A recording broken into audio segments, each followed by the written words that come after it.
Hey family, thank you for tuning in to Our Roots podcast with Joseph Baba Ifa. Where only the strongest roots see the light, brought to you by Botánica candles and more. And if you haven't had the opportunity, hit that subscribe button. Phil the podcast doctor. What's up, brother? Hey, happy Sunday, man. It's been a minute. Yes, it has. New Year. Happy New Year. It's always a pleasure to have you in. You're literally the highlight of my weekends of recordings here. So I'm happy to be here and happy that everyone is here joining us. And don't forget, guys, if you want some more content, we are offering that. All you got to do is hit that little button under the video. Join our membership program. It's real simple. We got 3 separate tiers, all offering different perks. So if you want to know more, click on that join button. Yeah, and speaking of the perks for the members, a lot of them were able to get into our recent classes that really were a huge success. I actually did them yesterday, and we had 3 separate classes. We're doing the curriculum thing. Wait, you got IFA school? Yeah, we have Ifa Academy, bro. Oh, Ifa Academy. Okay. Our Roots University, bro. Yeah, okay. It's wild. ORU? ORU. And it's really wonderful because, we did that for the 100,000 subscriber commemoration. And we wanted to, bring that out. And actually, apart from the members who were able to get in there for free, I think the VIPs, we provided discounts to other tiers. And then for the people that have nothing to do with the membership program that, maybe wanted to give it a go or, feel us out or test it out, they were in there as well. So it was a really good turnout. I think I had classes with up to 40, 50 people. So can we still join now, or is it too late for the ORU, or can people still join? No, they can still join. I know Erica's working, as far as designing things, and we're coming out with new classes as well.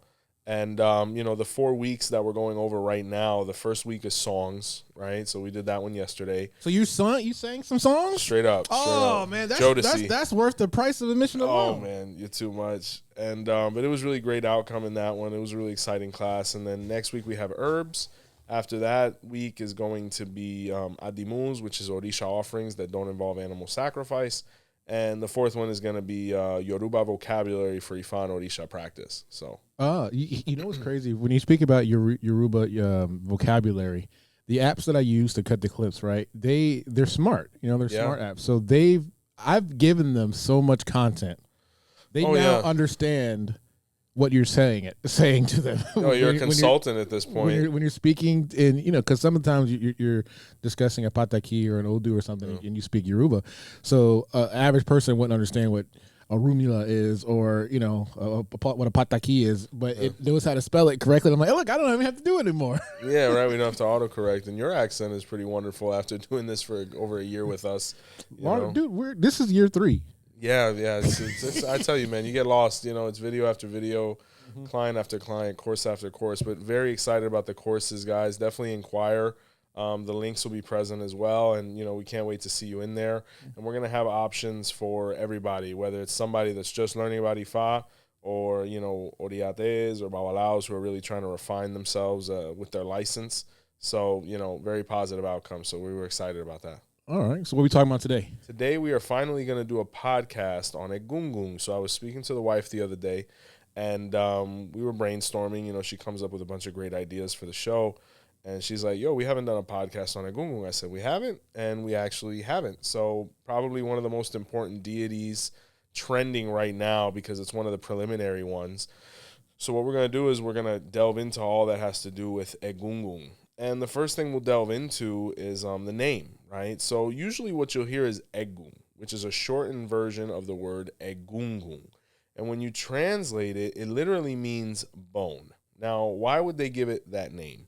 First and foremost, because they have the concept, the Yoruba people, that our ancestors' spirituality are housed within bones. They say that there's over 200 bones in the human body, and there's a spirituality that lives in each of them, right?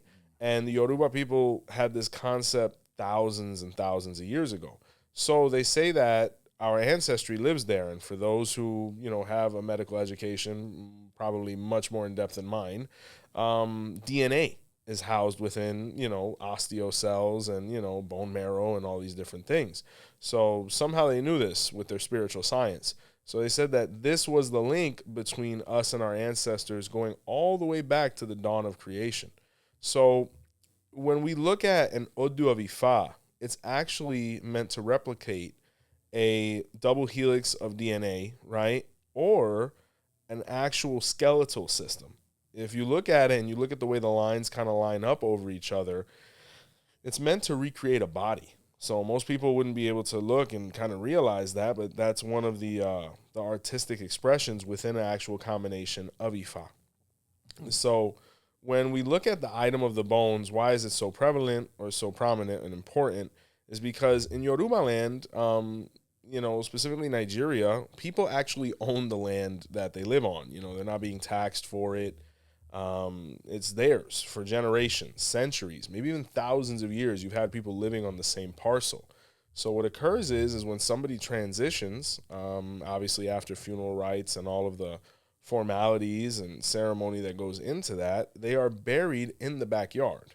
So it's almost like an underground mausoleum, and you see really similar concepts with the ganga of the Mayombe traditions, and a lot of the traditions that are Afro-descendant within the Caribbean. So imagine, they bury grandpa outside in the back, and whenever you wanted to make offerings to that Egun or that spirit or your ancestors in general, you would just go outside and actually sacrifice to that sacred space, right? Now, another point that's really great to make here is that, Africa, the most nutrient rich and dense geography on Earth. And it's expressed through its soil, which is uber fertile. And one of the characteristics of it is that it's this reddish clay. It literally is terracotta, muddy type soil. So this is really indicative because when transculturation and the diaspora occurred, when our ancestors were taken from Africa to places like Cuba, the dirt was different. And obviously, based on legalities and oppression, they weren't able to bury their loved ones in their backyard anymore. So we had cemeteries, but those are protected and surveilled. And what occurred is they had to find a way to be able to continue their beliefs without, falling victim of the oppression, but also without, losing their traditions.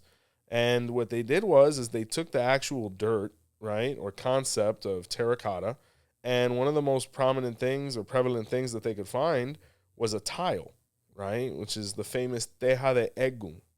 And being that it was the same material, and ultimately, whether someone's buried in Africa or Siberia or whatever, the minerals and the nutrients ultimately are the same, and the composition, they took that petrified piece of terracotta and incorporated it into their home.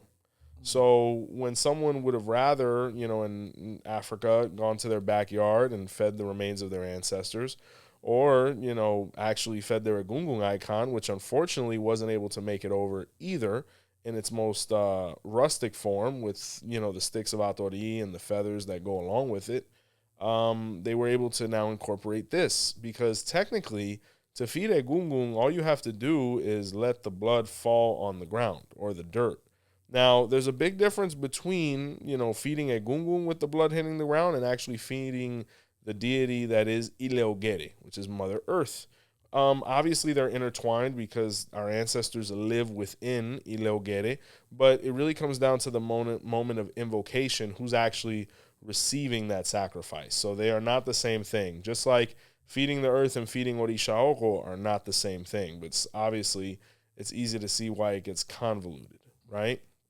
So now, with the tile of Eggun, which was actually born in the Odu of 𝗹𝗶𝗸𝗏 or 𝗹𝗶𝗸𝗏𝗁, where it actually represents the thoracic cavity of the body or the overall frame of the body. That's why it has a convex and concave side to it. They were able to now draw on it, various Odu of Ifa that manifested the energy of this Orisha, known as Egungun, right? Whether it be Odus like 𝘃𝗶𝗱𝗏𝗁, which is where Egungun first manifested, Odus like 𝗃𝗏𝗏𝗁, just like 𝘃𝗶𝗱𝗏𝗁 that speaks of when Egungun first was fed. Odus like 𝘃𝗶𝗱𝗏𝗁, 𝘃𝗶𝗶𝗱𝗏, 𝗹𝗶𝗸𝗏𝗁, various Odus that speak about the trajectory of this gentleman's journey and epic throughout the mythology of Ifa. And just like that, we were able to recreate a whole, sect and clan of spirituality from one continent to another, where before we would, have these huge public offerings in our backyard or in a public space in Nigeria. Basically, Egungun was relegated to the back patio or possibly sometimes even the bathroom, which is identified in the Odu of 𝗀𝗲𝗿𝗀, why one of the places that Eggun most eradicates in the home is wherever pipes or drains are, because it's a place for them to kind of hide and, be in peace. So it was a huge, huge, huge change. But even with that, we were still able to survive and continue till this day. I'd like to make a mention of a gentleman. His name was Norberto Noriega, Baba 𝗀𝗲𝗿𝗁𝗍𝗔. Some people say that this gentleman was really the root of the Egungun cult in Cuba. They say that he was a descendant, if not an actual, immigrant from the land of Benin, right? And that he was a Bokono, and which are basically the Babalawos of Fa, right? Which is some people's idea of the precursor to Ifa, or just very close brethren.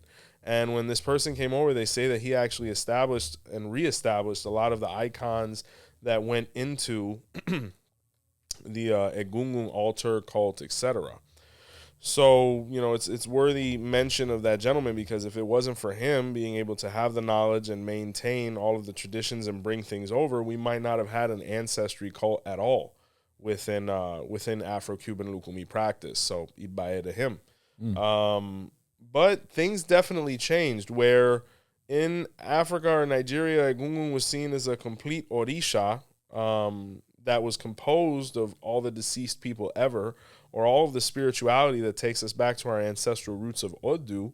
In Afro-Cuban practice, it somewhat was influenced by Abrahamic, possibly Christian beliefs, where he became more of a spirit or a soul almost, where the word Eggun, being that it was shortened from Egungun, became synonymous with spirit rather than the actual Orisha, right? But needless to say, things came actually over pretty intact. I mean, as far as concepts and confections and whatnot. So one of the things we want to do with this video is really just talk about the trajectory and transcendency of Eggun from the beginning and how it kind of manifested on both sides. So when we talk about Egungun, the Odu that actually speaks of when Eggun came down from heaven to earth is the Odu of 𝗹𝗶𝗸𝗶 or 𝗹𝗶𝗸𝗁𝗍, right? Now, the ancestral root of Egungun is in the Odu Baba Ifa, and it's kind of like with other Orishas. For example, when you look at Chango, whose relationship cannot be overstated with Eggun, they're very integrated, and we'll touch on that in a little bit. If you look at Chango, it says that Chango came down from heaven in 𝗃𝗏𝗍𝗁, but his spirituality was actually in 𝗃𝗶𝗸𝗲, or vice versa, depending on how you want to interpret that. So with Egungun, it's the same thing. The ancestral root or spirituality is in 𝗃𝗏𝗍𝗁, the concept, right? But then when it actually came down from heaven is in the Odu of 𝗹𝗶𝗸𝗁𝗍. And what occurred there was there was two brothers. The older brother's name was Egungun, and the younger brother's name was Oro, right? Or some people would even go as far to say they were twins. They just weren't identical. And it was time for them to go down from heaven to earth. And they both went for divination, and the Odu of 𝗹𝗶𝗸𝗁𝗍 was revealed to them by celestial babalawos, where they were both told to perform sacrifice to occupy their places in nature and who they were going to manifest as. The only thing is that Egungun was told to not get distracted on his path. So they had a conversation, and Egungun told his brother Oro, I'm going to go down first, and I'm going to make sure everything's okay, and then I'll call you down, because he was very protective of his brother, and Oro appreciated it, and he said, all right, I'll wait patiently. And when Egungun went down, he came down in what is known as the masquerade, right? Some people say he came down in a form that was more natural, and then they covered him with the cloth, or he came down with his regalia already. Because some people say in the Odu of 𝗹𝗶𝗸𝗁𝗍, one of the things that he performed sacrifice with was with cloth, right? Specifically red, possibly. So when he came down, people kind of looked at him. They were a little terrified. They were a little intrigued. They were interested. And, Eggun could hear the drums playing, or the drums of bata. So people tried to get a reaction out of him because he wasn't really doing anything. He was kind of just standing there because he was in as much shock as they were. So they said, let's start playing the drum. Let's give him a welcoming. They had performed divination that the next person to, basically stroll through in regalia and whatnot, they were meant to edify and pay homage to, based on their divination on earth with 𝗿𝗶𝗍𝗍 as well. So when this occurred, and the drum started playing, Eggun started dancing. He started feeling it. People started feeling his dance. And when, things were getting hype and they were having a good time, they started throwing money at him and, they started throwing offerings to him and, kneeling and making invocations and songs. And it just turned into one big party. It was a celebration. So it was a pretty good time. So they guided him to the palace of the king, and Eggun basically performed in conjunction with the bata drum playing. Some people say that the king that was present was Chango, and that Eggun had actually landed in the land of Oyo. And when he started playing and whatnot, and the king saw what he was doing, he was very entertained and very pleased. And, they started conversing. They asked him who he was. He said, my name is Egungun. I'm an Orisha. Ultimately, I'm here to, bring prosperity and happiness, ensure procreation, ensure basically the benefit of all those who, try to bring benefits to me. And, the king recognized this, and he said, I have to align with this energy because, all it is prosperity. So basically, Egungun was deified, from the very get, where he was receiving, pleasantries and courtesies from the very beginning. So they say that this went on for 9 days, just straight partying and, jubilation. Yeah. Yeah. And that's very indicative because it's really a result of that, why the number for Egungun is 9, right? So they say that by the 9th day, around midday, maybe when the sun was going down, Oro couldn't take the anxiety of wondering what had happened to his brother anymore. So he said, something must have went wrong. I got to go down and try to save him. So when Oro goes down, as the night is falling, he sees his brother partying, drinking, all this good stuff, and he felt immediately betrayed. He's like, wow, this guy forgot about me.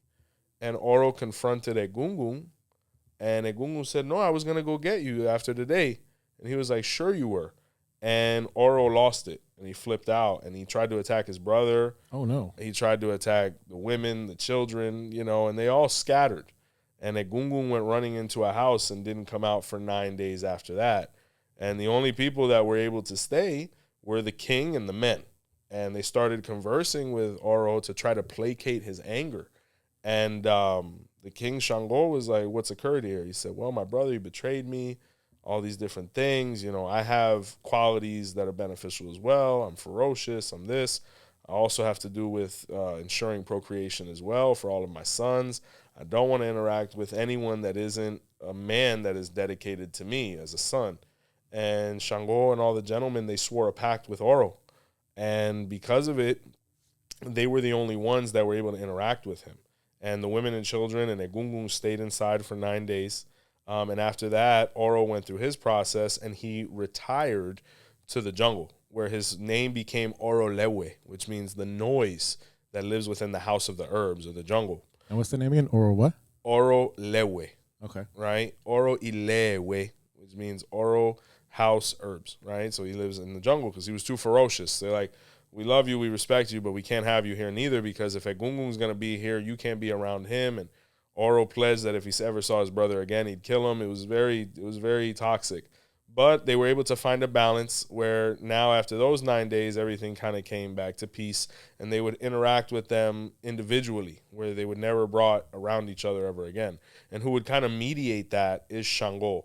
And for all of the people that have received Egungun, or for all of the brothers who have, Oro, or who have been sworn into that discipline, know the role that Chango plays in both. So he was kind of the mediator, where he was able to balance them out. But Chango, to a certain degree, it's not that he feared Oro, but he took him very seriously. But he preferred to hang out with Egungun, because Egungun was more of a good time. It was like the drum, dance, a little drinking, it was a good time. So the Odu of 𝗿𝗶𝗸𝗍𝗍 really stipulates now, because I don't intend to do a podcast on Oro, because it's not that there's limited information, but there's limited information I can express on camera, right? Because it becomes very delicate very quickly. Not like with Egungun, where it's a deity that can be received by anybody. Oro is much more selective. You know, it's an all male, basically cult towards this energy where, you know, it's only allowed, or the only people that are allowed to interact with him are the men that have gone through the ceremonial rites to be able to, his sons, right? So what ended up being stipulated in 𝗿𝗶𝗸𝗍 was the Egungun festival versus the Oro festival. So this actually occurs in Nigeria, from what I understood. I would imagine it still goes on, you know, in any of its various manifestations where, you know, based on clans, based on, you know, locations, they have an Egungun festival. You know, and when we talk about Egungun, Egungun's interesting because even Egungun has paths, but it's not as codified as like Ochum's paths, where it's like 𝗃𝗶𝗱𝗏 or 𝘊𝗨𝗍. Egungun is a very family thing. So it's a deified ancestor within that umbrella that is Eggun. So for example, Chango lived and died, and he's the Orisha Chango, where the Orishas technically are Egguns, but they're so elevated that they're kind of on another level. The Egunguns that I'm referring to are the ones that are deified within homes, right? You have these primordial ancestors that aren't Orishas, but they're venerated within their clan and their family to the point where they are deified on another level within the context of Eggun. So you'll have different Egguns with different names based on family. And what happens is each family, their Eggun hits the street, right? It comes out, there's a masquerade, there's a parade, you know, the drums are playing, they're paying homage to their ancestors. Presumably the person that is within the masquerade is coming into trance ultimately. And what happens is, you know, there's messages that are revealed, offerings that are made. And when you actually look at the masquerade, it's a really incredible, I don't want to say dress, but when I say dress, I don't mean anything feminine. I mean just the amount of cloth and things like that. When you really look at how intricate it is, you're going to notice the color red is very prevalent. And they say that Chango actually gifted a piece of his regal cloth, or 𝗃𝗶𝗱𝗏, to Egungun to be incorporated in his clothing to show that the alliance that him and Chango had, where in some versions Chango was his father, in some versions Chango was his stepfather. We'll get into all that, being that Egungun is ultimately one of the 9 sons of 𝗃𝗏. And when it comes out, you look at it, there's medicines on it, there's incantations on it. It's sacred cloth all the way around. And the Egungun is paraded through the streets, and the way they guide him is with the 𝗃𝗏𝗃𝗏𝗃𝗏, which is the long sticks of 𝗃𝗏𝗃𝗏 that have somewhat of a eternal engraving around them, where it's circular all the way up. And they use that to guide him through to wherever space they're going to realize the mass function. The reason that stick is identified as being sacred to Egungun is because it is the oldest stick spiritually identified within the Ifa corpus in the Odu of Baba Ifa, which is the oldest Odu. So they say that that was the first stick to manifest in the history of history. Being that it is the oldest, it represents our antiquity ancestrally, and it is seen as the medium point between us and the past. Now, the interesting thing about it is even though it represents our physical ancestors as far as flesh, some people say that we spiritually descend from trees, and that the primordial tree, the oldest tree, was the 𝗃𝗏𝗃𝗏𝗃𝗏, and that's the reason we feed wood, you know, because the Sang Egungun icon is made out of that, to be able to reconnect with our ancestors, right? Okay. So these sticks, they utilize them because they're spiritually empowered, and Eggun only responds to that stick, being that it has a way of guiding him without spiritually hurting him, and they're able to proceed with their functions and jubilation, and they say this lasts for like 9 days, right? So that was stipulated in 𝗿𝗶𝗸𝗍. But what was also stipulated is on the last day of the Egungun festival, as the sun is going down, as a recreation or a recreation of this divine theater, Egungun is then retired into the house, and Oro hits the street. And, you know, for the brothers that are familiar with it, very different icon, very different concept. Women, children stay at home for 9 days, you know, just in the house. Because, you know, the men that are initiated in that discipline, they realize all their functions as well, so that that balance is always maintained. There's actually, I was reading semi-recently that being that the Yoruba people aren't the only clan or tribe represented in Yoruba land at this point. There's others as well that coexist, and not everyone takes those festivals as seriously. So some women from other clans are like, well, we're not Yoruba people. We don't practice Ifa. Why should we have to respect those traditions, right? Which, debatably and interpretively is understandable. But, we're talking about a set of very old world concepts. So I'm not sure if this paperwork was legitimate or not, but they say that one year, in defiance, a couple women from another clan, and forgive me, my laugh has nothing to do with any type of thing other than nervousness, just with what I'm about to say. They say that when Oro went around that corner and saw said woman on the corner, the men that were there, she was killed because of it, because they're not allowed to view what is incorporated there. So unfortunately, all of those concepts were born in the Odu of 𝗿𝗶𝗸𝗍. A little extreme, but at the same time, not my place of residence. Who am I to judge? I think maybe a little more explanation and mediation might have avoided that. But it's spoken of, unfortunately, in Odu. So that's really where Egungun came down from heaven, and the balance between him and his brother manifested, right? Now, another key point before we continue to other concepts is, based on this story, the Egungun icon and the Oro icon must never be in the same room ever.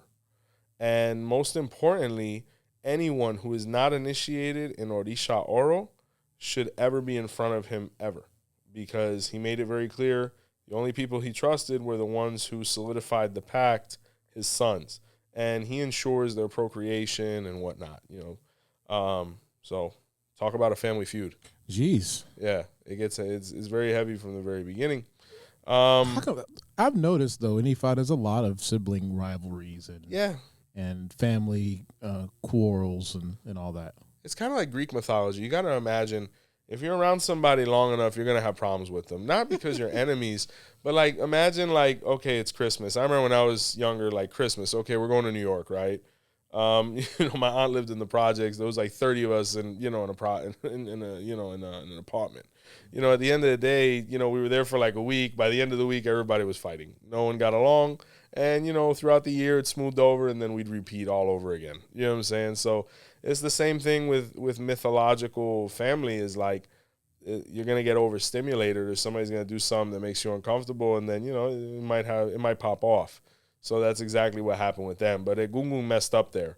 But at the same time, in defense, he was like, bro, these people, I was going to get back to you, but you didn't wait. But then again, there was no communication. So they're both right and they're both wrong.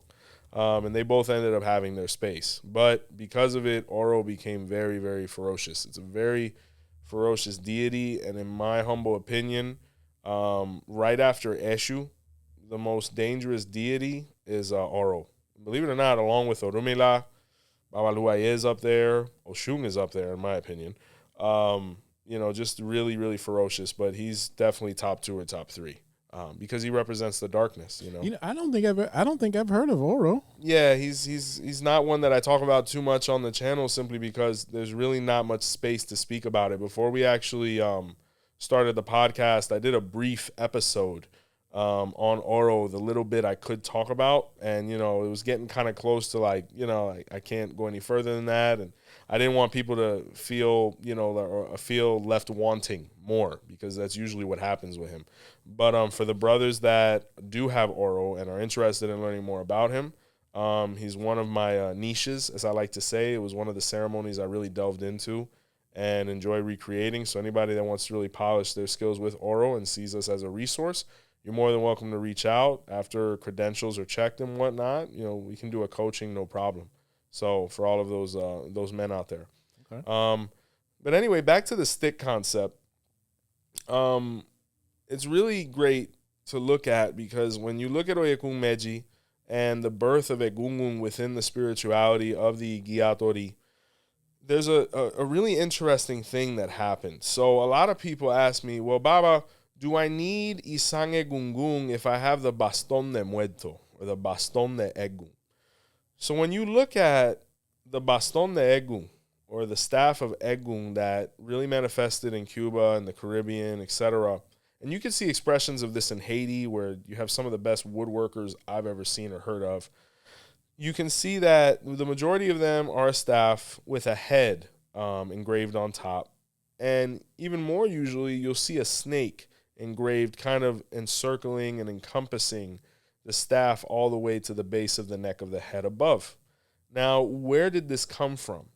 When we look at the Sangye Gungung icon, specifically the Atori sticks, one of the things that occurs is there's this engraving that happens around the stick all the way to the tip.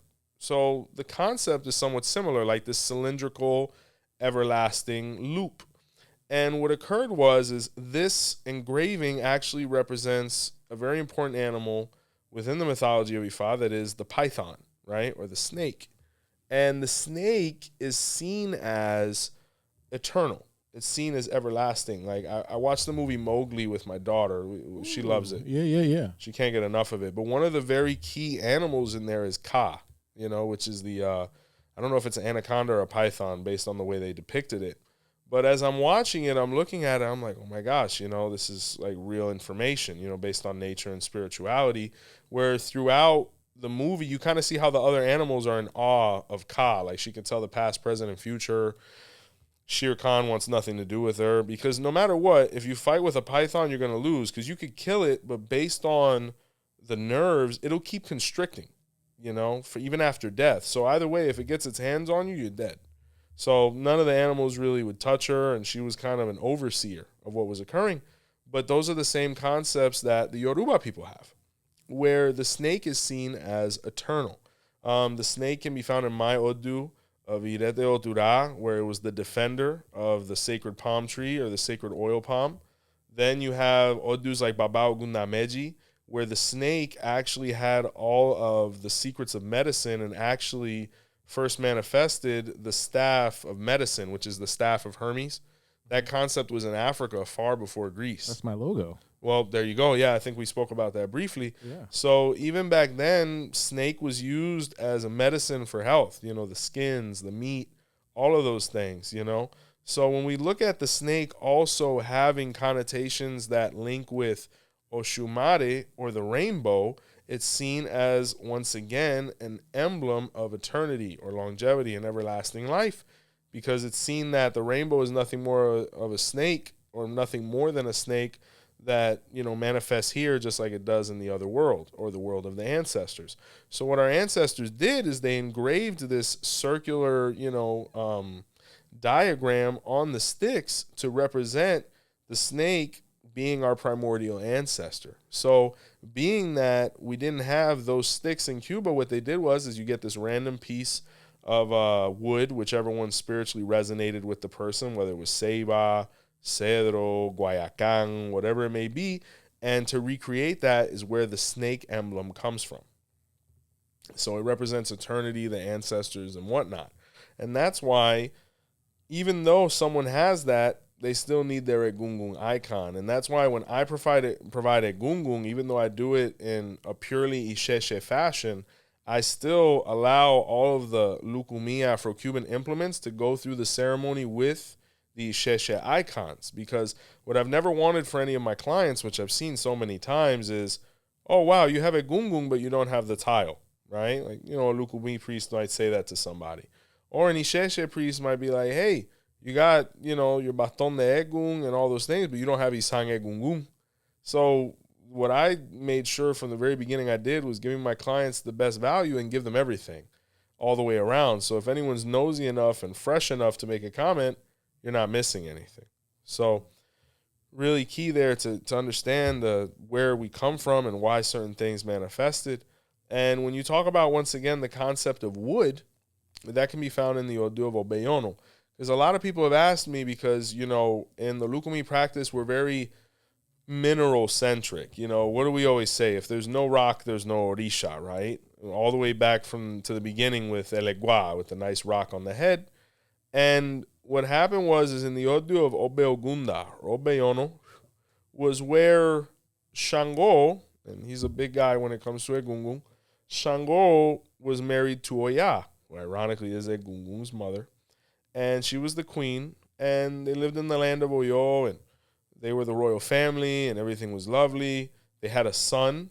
Maybe it was Egungun in his human form. Maybe not. I don't know. And Chango was a working man, you know, and unfortunately, and it's nothing against Chango, he was a little bit of a philanderer, you know. He was exercising his royal rights. And, Shocking. you know, yeah, right. What a surprise.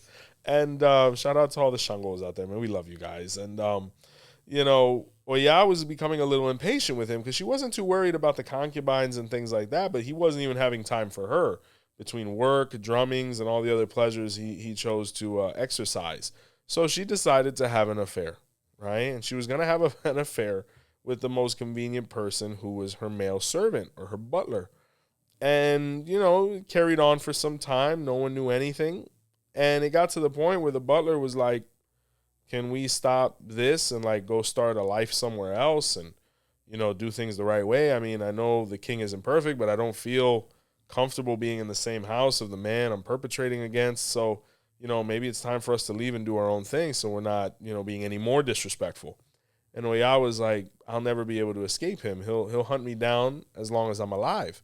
And the servant was like, well, what if you're not alive? And she said, what do you mean? What? He's like, let's fake our deaths. Oh, okay. You scared me for a second. Yeah, right. And he's like, no, I'm going to kill you now. Like, well, there's the end of the story, right? That's like, you don't start with that. Nah, it's like, yeah, it's, you know, it's against the point. So they came up with this plot because in the 𝗿𝗏𝗹𝗁 was where originally cadavers were not buried. They were hung on trees and allowed to decompose into trees so that the trees could actually get the nutrients, right? We're talking about antiquity completely. A lot of common thought and things that we hold normal today were completely unheard of then. You know, burying people was a huge innovation. So what they did is they tied themselves to, they performed, you know, whatever. They killed a couple animals, covered themselves in blood and all these different things. And they hung themselves around the waist or tied themselves around the waist, specifically 𝗀𝗏, not the butler, because that would have made, you know, that would have revealed everything. And someone came running to Chango and said, Chango, your wife is dead. He said, what do you mean? I was with her last night. And when they went and looked and Chango saw 𝗀𝗏 dead on the tree, he's like, oh my God, she's dead. Well, moving right along. And, you know, he replaced her and moved on. And that night, 𝗀𝗏 was cut down from the tree by her consort. And they went to the next land over to start a new life. So, you know, 𝗀𝗏's son was very distraught by this. You know, he missed his mom and, you know, he was just going through the depression and recuperating. But simultaneously, within that span of those next 3 months, epidemics started hitting the land, famine, calamity, all those things. And Chango contracted some babalawos to perform divination to see what was going on. And when it was revealed, 𝗿𝗶𝗸𝗏 was revealed, where Ifa said they needed to perform sacrifice with okra, which is one of the strongest 𝗿𝗏𝗍s that could ever be performed in that odu. So there was no okra in the land of 𝗿𝗏, which was really annoying to Chango because he was all about his cornmeal. So Chango sent his son, the prince, to go searching for okra, right, to be able to perform the sacrifices. And this is also why okra is a very key symbol of life and death, because of this same story. And when the son went to the next market over, he went to someone that was selling okra, and when he looked, it was his mother. And he said, oh my God, Mom, you're alive. And he saw her with another man and all these other things. And 𝗀𝗏 got scared and said, I'm not your mother. Get the hell out of here, you thief. And, you know, he was so heartbroken, he went running back to his father. He said, you're not going to believe me, but I just saw my mom. He's like, take me. And when Chango was there and, you know, she couldn't say she wasn't her in front of Chango, Chango had both of them apprehended and taken back to 𝗿𝗏 to be tried. Adultery was a capital offense.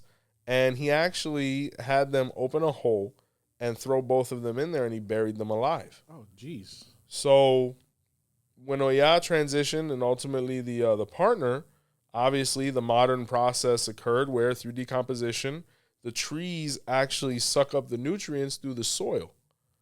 And once again, the wood was fed, right? So when we look at the Sange Egungun, and they say that the tree that, you know, it was hanging from was 𝗿𝗏𝗹𝗁. I don't know. Or it could have been, you know, the 𝗃𝗶𝗱𝗏 or 𝗿𝗏𝗹𝗁 as well, whichever one you want to interpret. But the tree once again consumed and actually consumed the DNA of our ancestors. That's why they say in Ifa, especially with 𝗃𝗵𝗃𝗃, that we descend from trees. You know, I remember one time I was watching Joe Rogan. I'm not sure if you saw the guy that said we descend from fungi. Mm-hmm. There's a gentleman there that says we all descend from mushrooms, right? And it sounds pretty ridiculous initially, but if you look at the concept behind what Ifa's saying in this Odu and what that gentleman was saying, ultimately, all of us got assumed back into nature, right? Biochemically. So that's why, till this day, we recreate the process of feeding the wooden icon that is Egungun as a commemoration of what occurred in 𝘃𝗶𝗱𝗏 and 𝗿𝗶𝗸𝗏. Because a lot of people have asked me, they're like, Baba, we really don't like the concept of feeding wood. You know, we feel more comfortable, you know, feeding like an 𝗃𝗏𝗃𝗃 rock and things like that because that's eternal and everlasting. Well, here's the thing. Wood is living. Wood is alive. You know, if you leave it in water long enough, it's going to absorb it, resurrect. You know, the Odu of 𝗃𝗏𝗃𝗃 says this as well. A tree dies and a tree is born. You know, 𝗃𝗶𝗸𝗃𝗃 retoña. So any tree that dies will grow again. So that's why 𝗃𝗏𝗃𝗃, being an ancestor from a natural standpoint, was identified as an appropriate icon. You know, me personally, when I give the Egungun icon, there's a rock as well, simply because I don't want any misunderstandings, you know, to be able to, you know, accommodate both traditions or people that may fluctuate between one or the other. So that's one of the most iconic things about the icon, right? And then another thing you're going to notice is on the Isang Egungun icon, you're going to see the red cloth. Now, you may see variations of that depending on clan. I've seen red and blue. With the red and blue, not so much, because sometimes that gets misconstrued for the Isang Egbe, which is the staff of Egbe, which looks very similar. But the reason the red cloth was given to Egungun is because of his relationship with Chango. Now, if you look at the Odu of Obeyono, it says that Chango was his actual father, that he was engendered with by the union between Chango and 𝗃𝗏, which makes perfect sense because 𝗃𝗏 in the Odu of Osaogunda or Osakuleya was identified as 𝗃𝗏𝗏𝗃, which means I am the mother of 9, which makes reference to the 9 sticks or egguns or bones that are used to confection the Egungun icon. If you have an Egungun icon, ideally it should have at least 9 sticks representing all that composes this spirituality. As they say, even though Egungun is the 9th brother or child, the first 8 help compose him. And I've heard and seen literature that each of them have a name, right? But ultimately, who's senior and who actually dominates the space is the youngest child, who was Egungun. So that's in the Odu of Obeyono why they say that Chango was actually his father, and based on the loyalty that Egungun had to Chango rather than his mother, being that his mother did ultimately make a mistake, even though it's debatable because Chango wasn't, you know, behaving either, but he's the king. Chango gifted him the red cloth. But they say that Egungun never necessarily forgave himself either, because it ultimately led once again to the death of his mother. So that's why the red cloth, you see it cloaks the Egungun icon. Now, there's other versions where they say that what ended up occurring was, and they say that this is in the Odu of Osaogunda, where originally, obviously, 𝗃𝗏𝗃𝗏 was married to Egun, right? And Chango, based on, you know, the situation that occurred with Egun and his mother, 𝗃𝗏𝗏 or Yemu, however you want to interpret it, who was his father, 𝗃𝗏𝗏's wife, Chango hated Egun for this, for defiling his mother. And Chango was looking for any way to spite Egun or undermine Egun. So, him being him, he's like, I'm going to take his lady. So, he was always attracted to 𝗃𝗏𝗃𝗏. He always had eyes for 𝗃𝗏𝗃. But 𝗃𝗏𝗃 was a very serious woman. And, you know, she really didn't get involved in the family politics, and she just wanted to live her life in peace. But Chango, with his, you know, his charm and, you know, intoxicating masculinity, you know, started, you know, coming around and making himself available to 𝗃𝗏𝗃𝗏, you know, wearing his best clothes, you know, just walking around and being visible. And, you know, the more times you see something, the more times you may become attracted to it. And it got to the point where she kept noticing her brother-in-law. And, you know, one thing led to another, and they had an entanglement. And, you know, this continued. And after a while, 𝗃𝗏𝗃𝗏 became so infatuated with Chango, she basically told Egun, hey, I'm sleeping with your brother. Very spicy stuff. And Egun was enraged. They say that him and Chango had a tussle. That kind of transcends to the 𝗿𝗲𝗶𝗶𝗲 when they were ready to, kill each other over Oya. And 𝗿𝗲𝗶𝗶𝗲 saw what was going on, or Olofing, however you want to interpret it, and called them all in to see what was going on. And Oya said, I don't want to be with him no more. I want to be with Chango. And 𝗿𝗲𝗶𝗶𝗲 said, well, you can't get a divorce because this is all regal, but you do as you wish, but I don't want any more fighting occurring. And Egun at that moment said, that's fine, she can leave, but I curse her womb to never be able to procreate with my brother. And Oya and Chango tried and tried and tried and tried. And up until that point, some people say Oya had 8 sons with Egun. Some people say she had all 9 sons with the next character that's going to present himself. But Oya wanted to have children. And Chango, was like, I don't know what's going on. I mean, we both have everything we need. Maybe my brother's curse is working. And she said, well, I still want somehow my son to have those regal privileges, And he said, well, why don't you meet my brother 𝘃𝗶𝗱𝗏? And they came up with this huge plot to have 𝘃𝗶𝗶𝗏 sleep with Oya to be able to impregnate her and have her, give her a child. And once the child or children was born, whether it was the 9 concept or just Egungun himself, Oya went running back to Chango because she had what she wanted. But the reason that they chose 𝘃𝗶𝗶𝗏 was because he was part of the royal line. He was the king of a land known as Irawo, right? Which he was related to Chango, and that's why when you look at 𝘃𝗶𝗶𝗏, the color red and white is painted on his tile, right? When you look at the 𝘃𝗶𝗶𝗏 icon, it has a tile kind of like Egungun does, representing the earth. And it's painted in red and white because him and Chango come from that same royal lineage.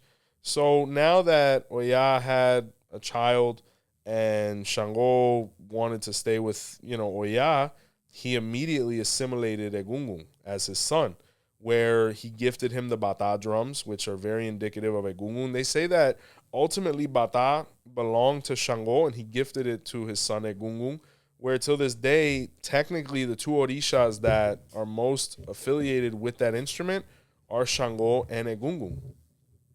And once, he brought him in, he gave him the royal cloth as well. He draped him in red to show that, he was of royal lineage as well, and he was Chango's son. And, they basically lived as a family. And, it kind of progressed from there. But it's interesting looking at the parallels if you look at the concept that Egungun is 𝘃𝗶𝗶𝗏's child, because where does Egungun or the bones live? They live inside of the earth, which 𝘃𝗶𝗶𝗏 is the Orisha of the earth, which is technically his father. And technically they share the same icon, which is the clay tile. So it's a really intricate web work of all that has to do with the origins of this energy. And this is one of many stories that tries to explain the origins of Egungun. And it's a difficult task because we're talking about the Orisha that goes all the way back to the beginning as far as, spiritually.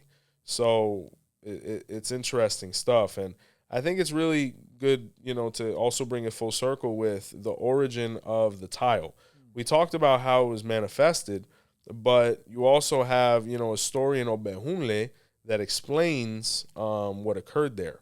So being that people were trying to always recreate a situation where they could interact with their ancestors, they wanted to find a way to be able to do so without possibly having to go far and wide. So they visited Oromila. 𝗿𝗶𝗸𝗏𝗏 was revealed, where Ifa said that they needed to perform sacrifice to the earth.